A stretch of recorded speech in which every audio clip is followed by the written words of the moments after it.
Et pour en parler, nous avons en direct avec nous Halima Delimi, membre du Parti socialiste, ainsi que Karel Verheyken, membre lui du Parti Solidarité et Progrès. Bonsoir. Bonsoir. Alors tout d'abord, je m'adresse à vous, Halima Delimi. Vous êtes, je le rappelle, membre du Parti socialiste. François Bayrou a-t-il acté, selon vous, la fin de son poste à Matignon? Qui pour le remplacer dans ce cas-là? Et quelle est la position du PS qui tient en ce moment même son université d'été? Oui, bonsoir. Effectivement, François Bayrou a acté, son gouvernement est à bout de souffle et il Mhm. incarne ni l'avenir ni la stabilité. Donc oui, sa chute est imminente et elle n'est certainement pas la conséquence du PS, mais de ses propres contradictions. Très bien. Karel Verheyken est avec nous également depuis Paris. Vous êtes membre du parti Solidarité et Progrès. En engageant la survie de son gouvernement à un vote de confiance au Parlement, est-ce qu'Emmanuel Macron ne chercherait pas à tuer dans l'œuf le blocage annoncé le 10 septembre prochain dans le cas où il nommerait un Premier ministre issu de l'opposition? Je pense que Monsieur Bayrou a parlé d'un navire où il y a un trou et que, en fait, le navire est en train de couler. Je pense que depuis que Monsieur Macron est arrivé, on a ajouté 1 000 milliards de dettes. Et donc, je pourrais vous parler longuement des différentes causes, mais aujourd'hui, c'est le Titanic.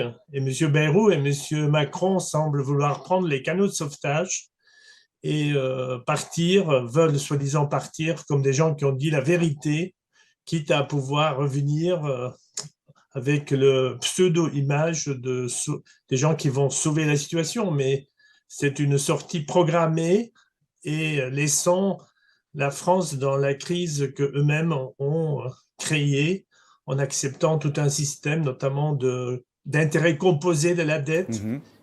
qui fait que depuis 1974, aujourd'hui, plus de 53% de la dette française, ce sont des intérêts composés.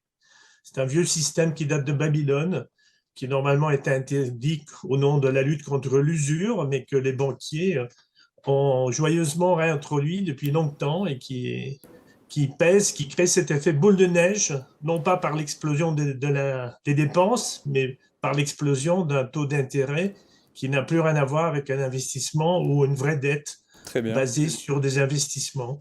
Très bien. Dans ce cas-là, nous redonnerons la parole à Halima Delimi avant de vous laisser. Halima Delimi, dans ces conditions qui sont réunies aujourd'hui, pensez-vous que la gauche est prête à gouverner aujourd'hui?